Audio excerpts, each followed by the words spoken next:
thanks for your time. Thanks for coming and have a watching what's going on. I'm assuming now you've sorted something out, what you've seen. What we're looking at, set the scene, is we've had a pedestrian been run over by the black Corsa thing. The pedestrian has had a drink, and in order to try and steer clear of the pedestrian, the black Corsa has gone into the blue car. Inside the blue car we have 2 casualties. These casualties have been for a drink, both of them, and they've not bothered putting the seatbelts on, and that will become clear as we do the extrication.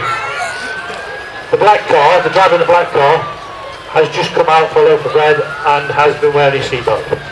So I'll try and keep you informed, and you'll start the exercise. Thank you very much. Yeah.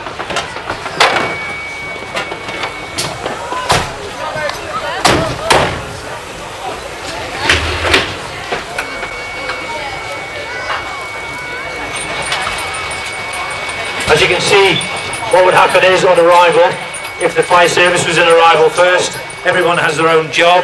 The officer in charge has gone straight up to assess the situation. He's now got a problem of sorting out, trying to triage the casualties, assess the risks. We've got other road users, we've got cars coming past, and we've got safe systems of work to get in place. We run a hose reel out, as you can see. The pump would normally be running. This is for our safety in case anything catches fire, and we've got a ready-made extinguishing media.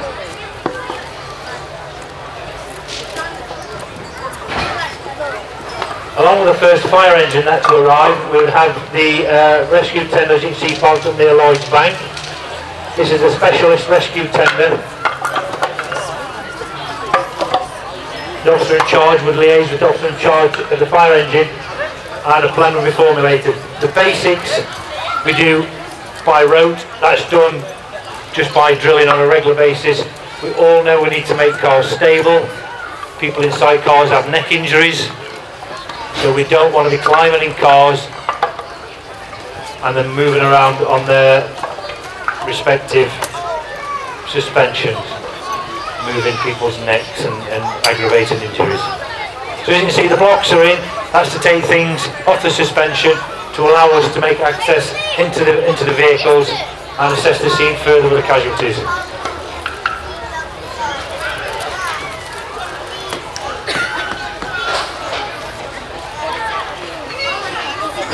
We have the pedestrian on the floor, seriously injured. We have one firefighter administering first aid. On an incident like this, once the message has come back from the officer in charge initially, it would be persons trapped. You would find an officer would turn up. We would make EMAS aware, and they would be on their way. That's all dependent on if they got the resources and what resources we have. Police would turn up. Police's main concern is scene safety. It is their actual incident. If there is no fire, it is the police's overall command. Although we have a duty of care to the occupants, so the police now want to try and do the best they can to save as much evidence as possible for the coroner if needed. So we have liaised with police.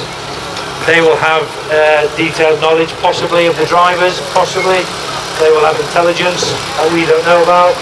So we'll talk to the police and try and glean as much information as possible. They will also inform us of anything that we shouldn't be touching or doing untoward.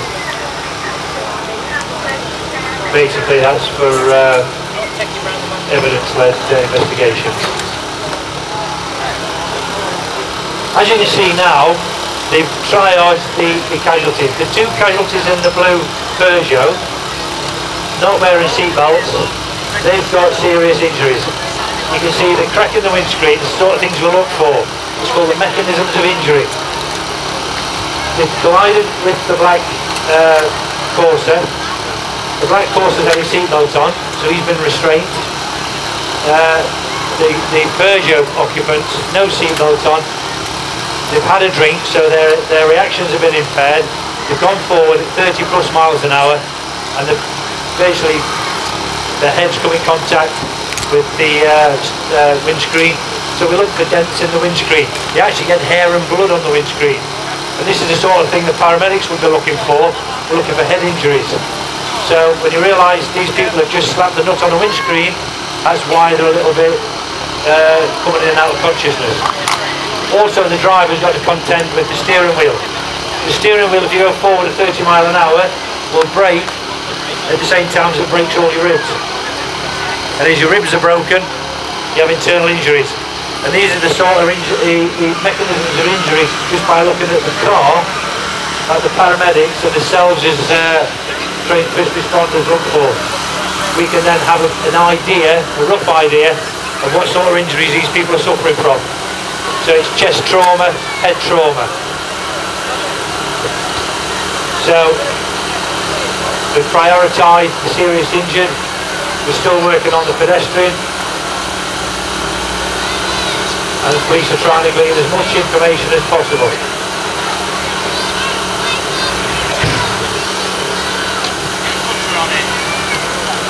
One of our protocols is to get a tool dump, as you can see on the walkway. This is so we keep the place clean and tidy. We don't want anybody falling over, especially fire service. The tools are required, took to the job and replaced back on the tool dump. This gives us a safe working environment, as safe as possible. We've blacked out the windows because we might be having to remove glass. In order to take the roof off, we need as least glass damage as possible, or as glass mess as possible.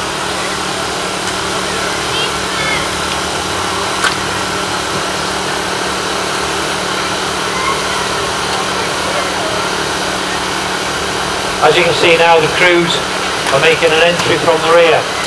The thing is with hatchbacks and the struts, if you just cut that strut can fire off and damage and injure, which is what we've found over previous years. So the struts, the side impact bars, all the airbags, all got to be taken seriously. If you're working with that tool that they've got there and an airbag went off, you'd end up wearing that tool at about 30 or 40 miles an hour. So everything's got to be immobilised. The tool is a whole matter of cutter, shearer. They take it off the hinges and they'll remove the back door. That will allow them access to the casualties from the rear in order to take the roof off.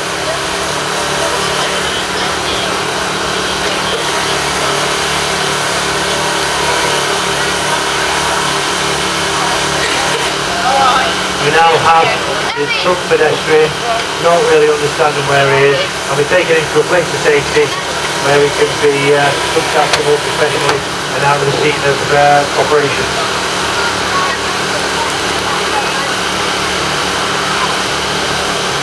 On arrival of an officer to this incident, he will have a word with the incident commander. In this case it's John, as you can see, keeping an overall view of things. And what we'll be asking John would be what his safety measures are and what he's deployed the crews to do. Safety measures being everything in order, and his crews will be briefed on what they're doing and have an action plan. John will also have a plan B. If we had a problem with one of the casualties, suddenly going into arrest or need an extrication really quickly, that plan B would have to be put in place. But all things being equal, plan A would be to remove the roof and to extract the casualties in a systematic way. We've got spinal problems, we've got neck injuries with them being forced into the windscreen.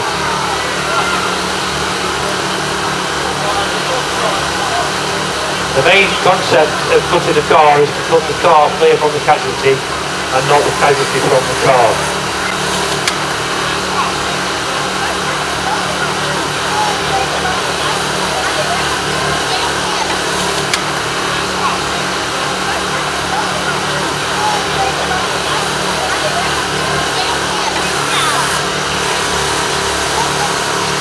One of the dangers we've found with recent newer cars is a lot of the stabilization, a lot safer nowadays cars, but it's made of boron steel.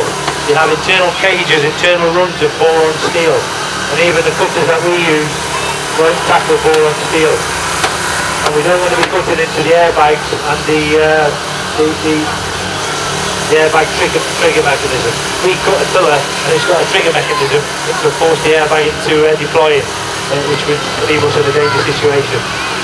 If we don't check for boron framework and the tool catches boron, we'll end up breaking the tool and it does go quite a bang. Hence all the PPE we've got.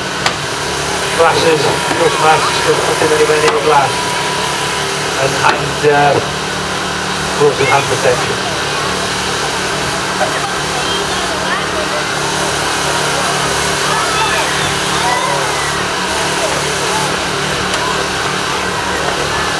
As you can see, they're slowly removing, getting access in.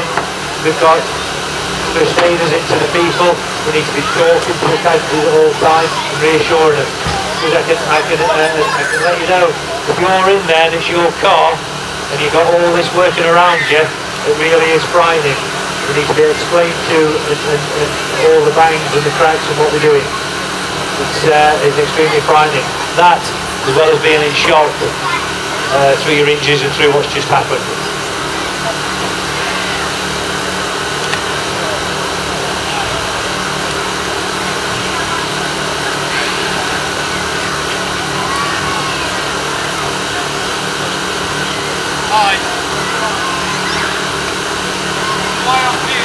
As you see what's being carried with Dean, he's got a teardrop. This we use for covering the casualty if we're cutting anywhere near them. Use it as face protection, body protection. So that's just slotted in, explain to the casualty what we're going to do, and they'll put the post, put the pillar, put the roof. They'll be removed. We really don't want to be making injuries any worse with glass contamination or anything like that.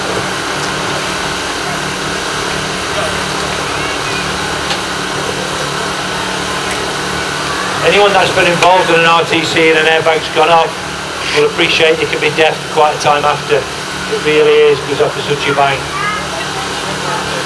Now what we're doing is we're going to start and remove some glass. We want to remove glass in a controlled manner. We can't just pop glass and let it fall all over. I don't think the surgeons and the hospital staff would be very pleased with us taking people to hospital covered in shards of glass, unnecessarily.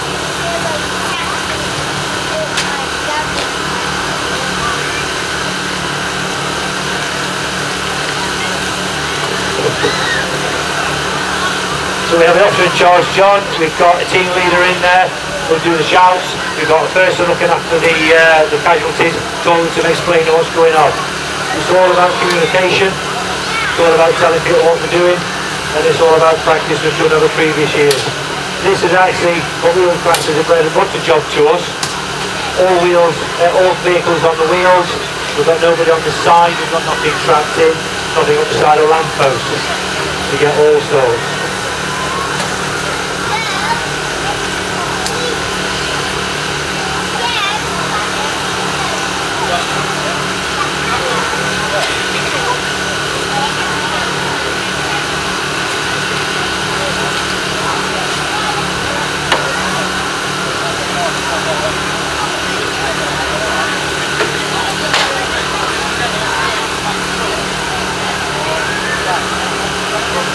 It looks very much like we're going to make a cut from behind. We're going to take the seat post out at the back and leave the front in initially.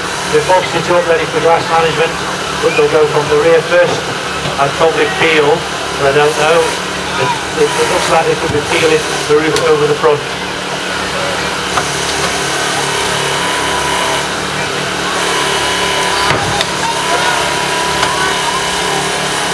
Bear in mind, this is all in real time. If you're in the casualty seriously injured, this can seem like an eternity.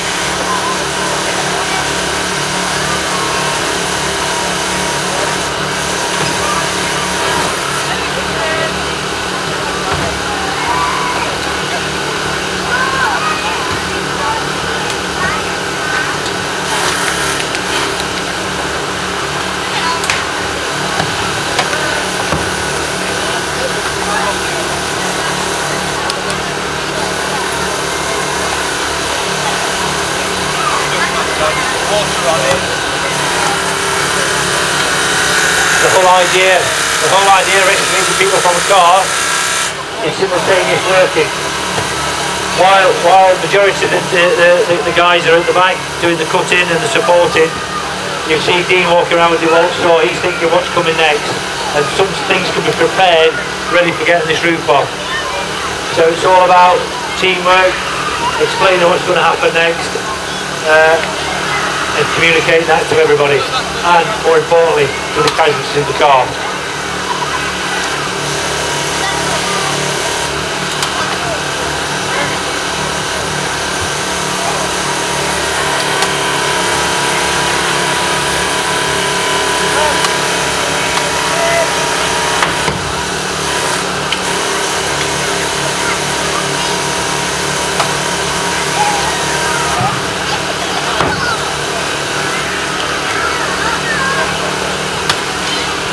As you can see, they're working their way to the front of the car with the cuts. Working both sides simultaneously, taking the weight of the roof. We're now getting into the interesting part where we've got a windscreen of glass, which needs managing efficiently.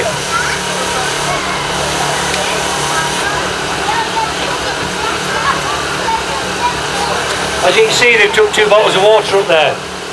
I've got one to drink, just a bit thirsty work doing this talking.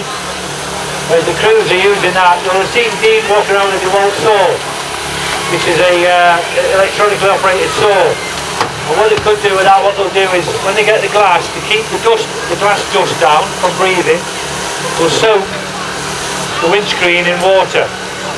That stops the dust becoming airborne, and it just lessens the impact of breathing glass dust, which is extremely untoward. You really wouldn't want to be doing that. So if they use the cutting that they're going to do now, they're going to do all the saw at the bottom, because it's more than likely a laminated windscreen. So as Dean's cutting away, you'll see he's got a colleague with bottles of water dampening it down.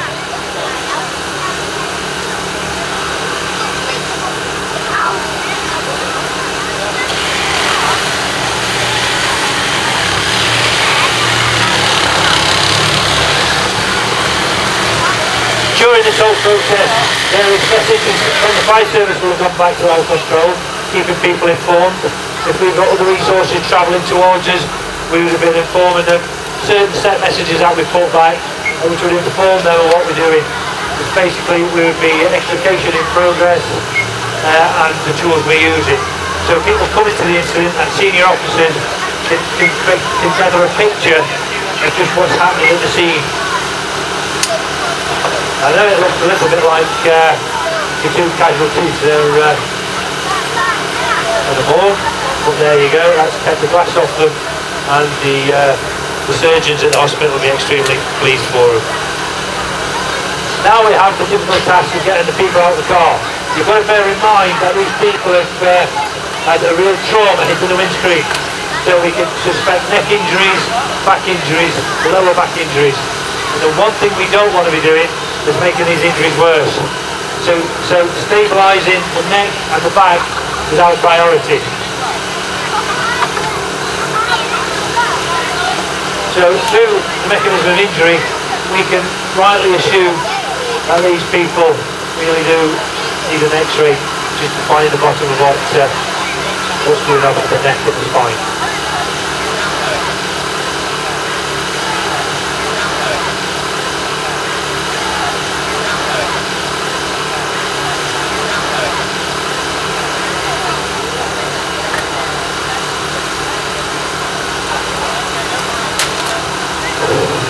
Police messages would also be pressed forward into their control.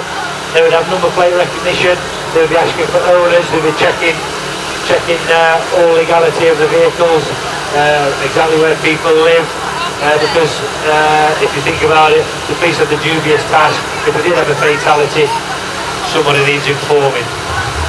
So they're doing all the background checks of what needs to be done to inform next of kin, relatives, etc. And also obviously their senior officers.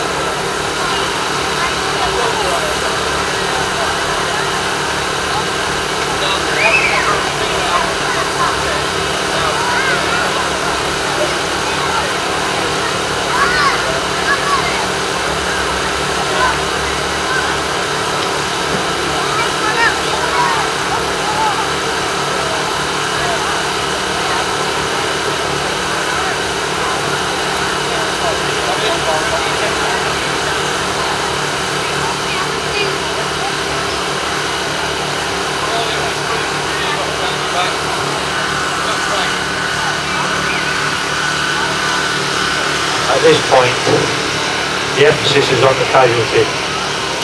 As you can see now, it's all about spine and back management. You need to get that longboard, the orange longboard that's been held up, that's got to be put down between the seat and the casualty.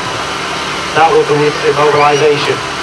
Then we can remove the seat or drop the seat backwards to leave the spine as straight and as protected as possible.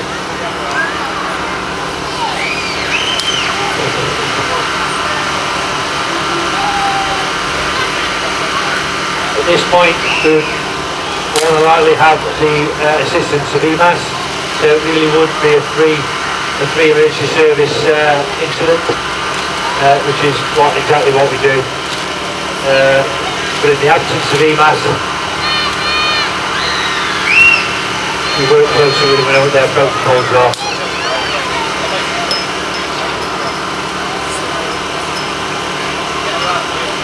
As you can see, there's people climbing all over the car now.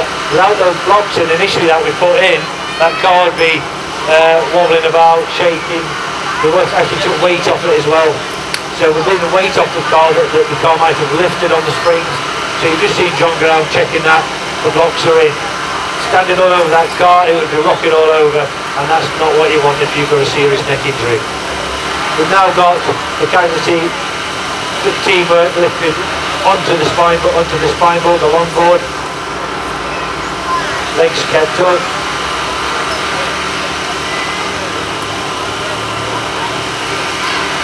They would be then placed onto the mobile trolley from EMAS, ready for loading into the ambulance, stabilising, drug administration, and ready for transportation into the nearest hospital, wherever EMAS there see fit.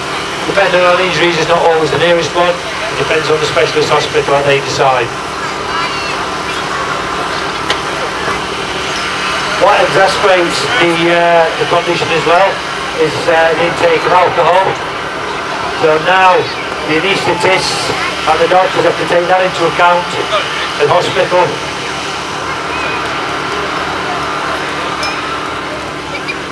And casualty one, the easiest one to remove, the passenger, is taken away to specialist treatment. At this point, we have the driver. The driver has now got contention of the steering wheel. He'll now probably more likely got pelvic injuries as well as rose up and hit the steering wheel. So they've smashed the face on the windscreen, they'll have whiplash on the neck, they'll have a stove chest because of the steering wheel, broken ribs, and more than likely damage to the femurs and the pelvic injury. So this can cause serious internal bleeding. As you can see now, the way we've took the car to pieces, we've created a lot of space for ourselves. This was in the phase of space creation. You need space to work. We've now got two teardrops together to allow us to slide that cord in without too much friction behind the driver, keeping him as upright and as stable as possible on his spine in order for extrication. Luckily, the courser driver, who's been looked at, been talked to, been watched on, he's on oxygen, as you can see the mask. His priorities weren't quite as needy with the Peugeot, and that's simply because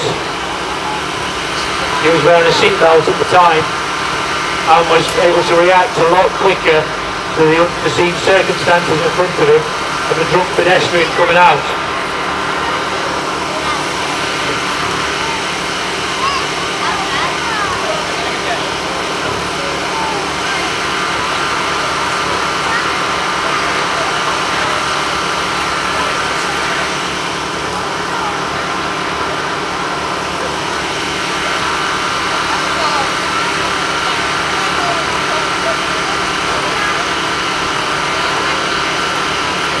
This is where good manual handling techniques come in. We don't want to be seriously injuring anybody. That's lifting people in confined spaces. So it's all teamwork, it's lifting together and talking.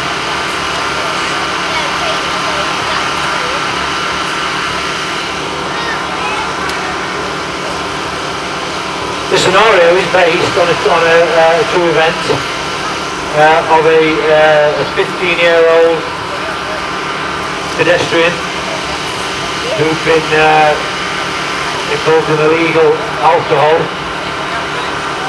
got run over in the road and caused an accident.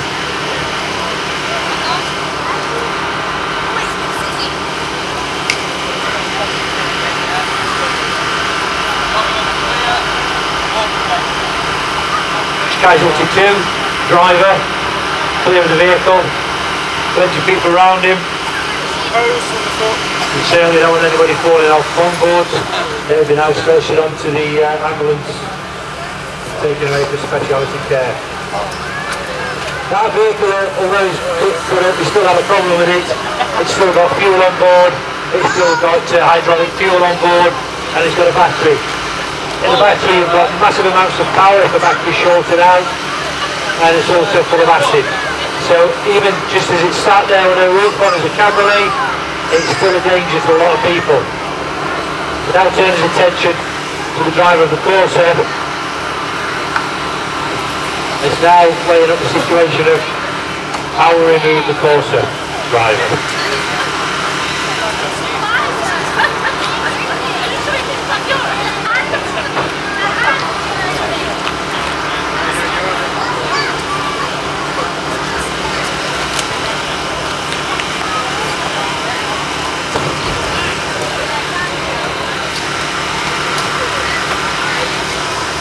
Obviously on arrival, if the officer in charge of the deemed this a two-car working job, you would have made up further resources, and we would have had simultaneous working, not only on the Peugeot, but also on the black Corsa. But just for this instance, just to show you how we work, it's we turn the attention now to the Corsa, and we have the same sort of scenario going on. We need to remove the back tailgate, we need to create space, we need to cover grass, we need to manage the grass appropriately and properly in order to protect the occupants and the fire service.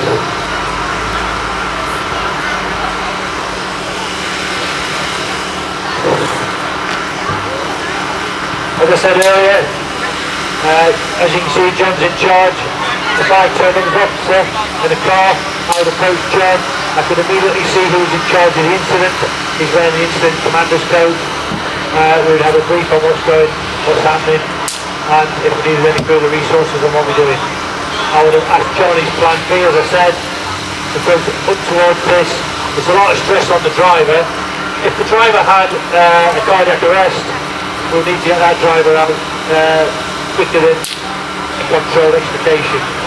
And that's what we call a snatch rescue.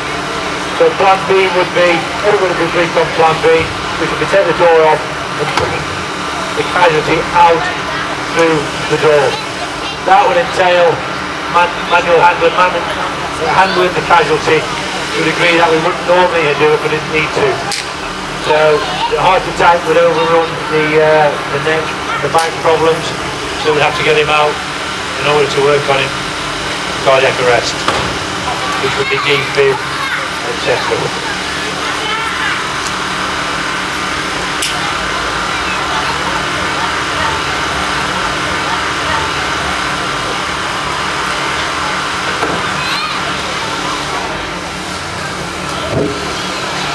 As this is happening, as we're working on this, the police are now working on all their intelligence. They will now have a clearer picture of who owns cars, what cars are insured, what cars are MOT'd, who's legal drivers, who's not legal drivers. All that will be at their fingertips. They will be building a picture up now on what to do next. As I said earlier, it's their scene. We will act on their behalf of anything they need. They work on the fact that if it's a real fatal injury or potential fatal injury, they will be looking at skid marks on the floor, the way cars are, and they can predict speeds, etc. on the way they've collided, the damage caused, and even the way that trim has been projected away from the scene of the incident. So they measure trim. So we don't clear up unless we're allowed to by the police. They need all the information they can get.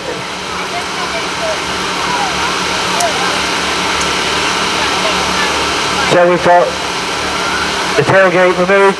We're now making sure the glass on the front windscreen's covered. We've got the side glass done. What we normally do with doors, we can wind the window down if we've got power on, or press the button and bring it down electronically. And then just as it comes towards inside and bang, you get a pop, and the glass will fall into the sill of the door. That way we can manage the glass, keep it intact into the door, remove the door, and remove everything in situ.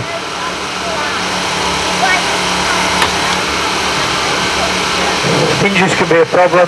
They have steel pins, hardened steel pins. If the tools grab a steel pin, like I said earlier, abhorrently, they shatter the pin, they can break the tool, parrot jaws, and they do go with a crank, and they are dangerous if they fly.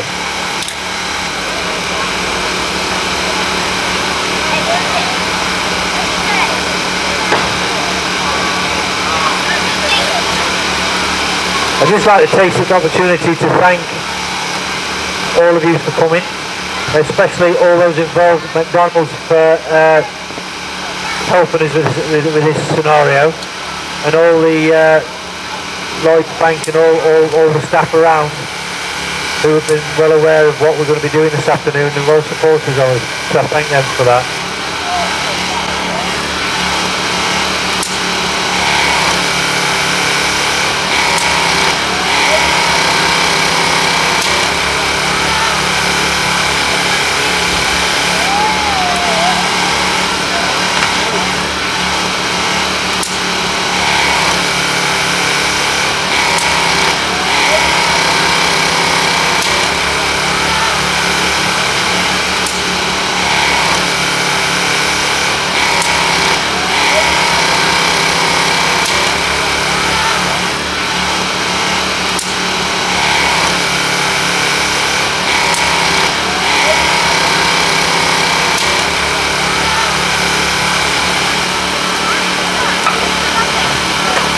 As you can see, we are taking video of the proceedings.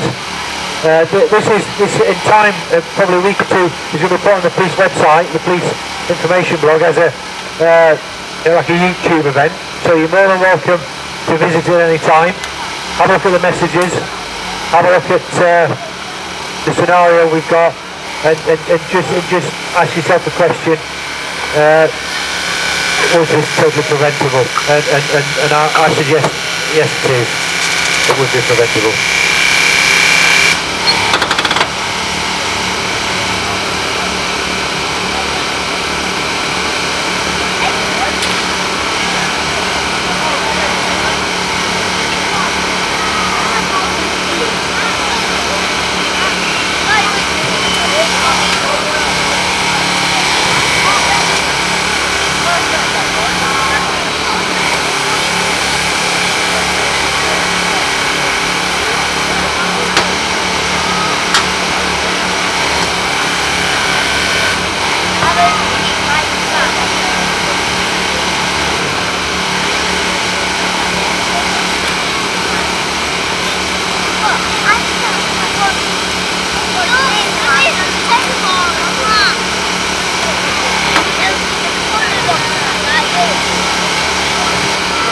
A little bit of an intricate door there. Doors now removed, and I've got access. We'll do the same again. If the airbag hadn't gone off, we have airbag protectors that we can put on. If we're working in front of the casualty and the airbag automatically goes off because we've tampered with something or we've cut something, the airbag comes off with such force, we would end up being trapped between the airbag and the casualty. It would just create more and more injuries, even if we're working with tools in there. So we have protocols on airbags, side impact bars, all that type of thing. So a lot of the training is about new design cars. What have they got inside them? What can we do? Mitigate? What can we get into? Some cars we can't take doors off. We have different methods of entry. It's all about keeping up to speed with the latest techniques and the latest construction of cars, which changes on a regular basis.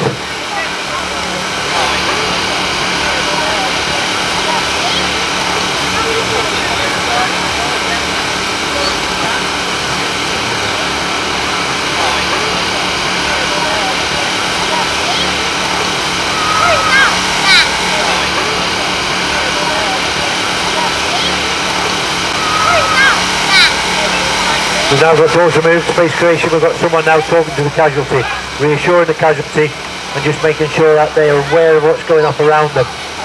And in doing so, and reassuring and talking to the casualty, we're also watching for any signs of deterioration. And if the patient started going into unconsciousness, we would have to manage their airways for them, and plan B would kick in and we get them out as soon as possible. That would be a call also from EMAS. If they says to us, they would normally be monitoring, they says to us, we need this casualty out now, plan B would be in, and they would come out. They would come out a little bit rougher than they're doing now, but they would be out. As you can see, we're starting from the rear, from the hatchback, taking off the seat post, working all the way forward, even spaced around the car. The car's choked and blocked. We've got glass management to do.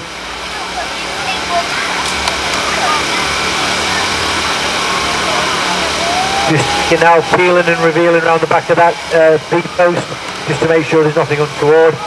Make sure we catch not the hard plate of the seatbelt. Teardrops in place to protect the casualty, and also the firefighter who's informing the casualty what we're doing.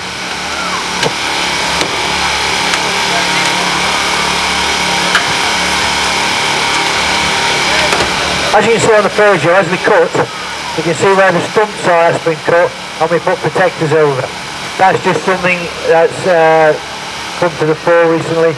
It was a real injury prone.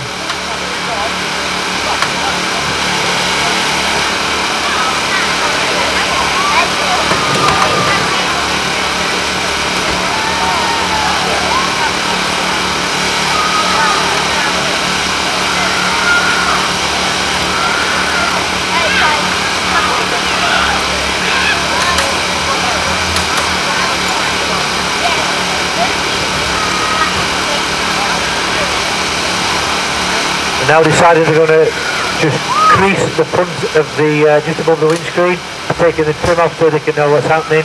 Discussion's been held on now, what do we crease, what do we do? And the idea is to take a crease into that cantrail, so as it needs stability, and we can either peel over or remove totally. It's all about knowing the design of the car, where the strengths are, where the weaknesses are, and we can make certain cuts to weaken it to allow us to start moving. A slightly different technique, this one. That's what we did on the Peugeot.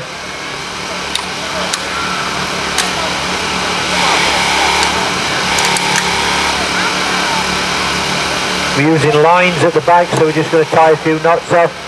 This will allow us to pull the top of the car over and away.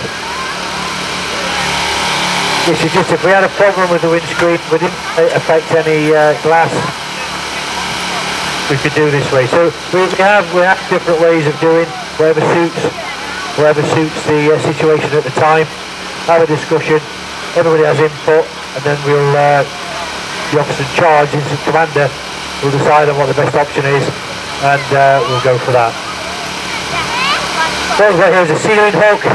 It's initially used with a pointy bit on the end for bringing down ceilings in burnt buildings, whereas we can bring down the lats and the plaster with it. It also doubles up as like a hinge bar.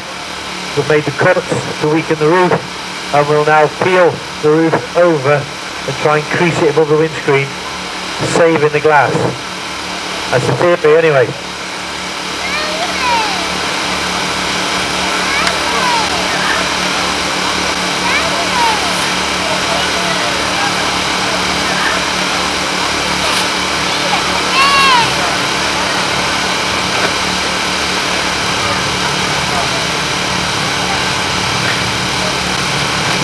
Now give the order, we'll have one person giving orders, and away we go. We've creased either side of the cantrail, we've weakened it, we've put a hinge pin in, it's now going over, it's being lowered on the line. We've now created space without affecting the windscreen. It doesn't improve the value of the car anymore, I'm sure it'll all go through the same crusher, but it allows us access to the casualty. As you can see now, we now have a problem with sharps. Them cut edges is razor sharp, and we've now got somebody covering those. If you like, it's just a Kevlar bandage to take any damage to firefighters. You tend to forget about them, and you can cause damage to yourself. They'll be covered for the casualty and the rest of the firefighters and paramedics that's involved.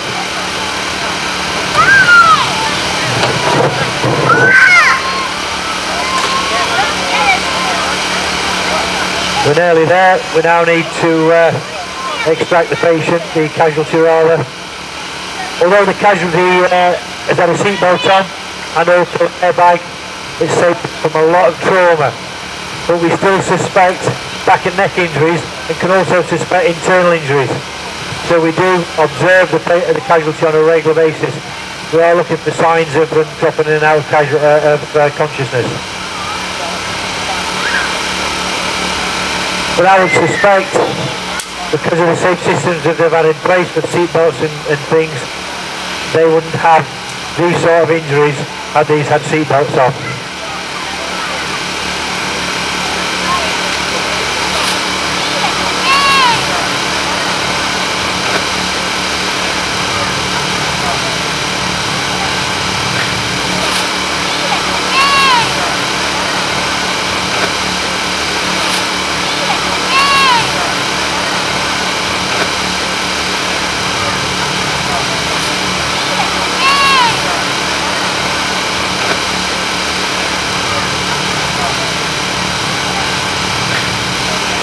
It's now teamwork. We've got the spine board in again.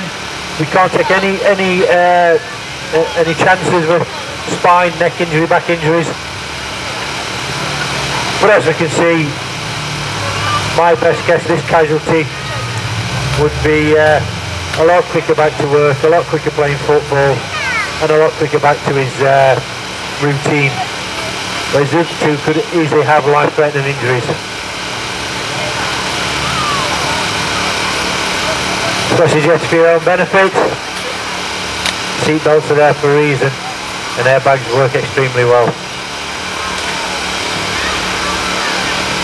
And there we have an extrication from the Corsa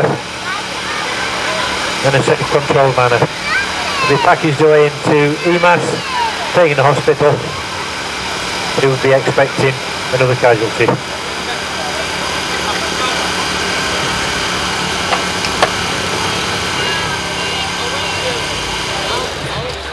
I'd like to thank you for your time. I hope you've got something from it. It's, I think, a worthwhile exercise. We've worked hard in conjunction with the police and all the others. As you can see, we've got street pastors, we've got people you can talk to. And alarms going off as well, that's on time. So once again, thank you very much. We'll be on the police website for a video if you need to have a look. By all means, have a look and read the messages. I'd just like to thank the crews and thank yourselves and have a nice, safe weekend. Thank you.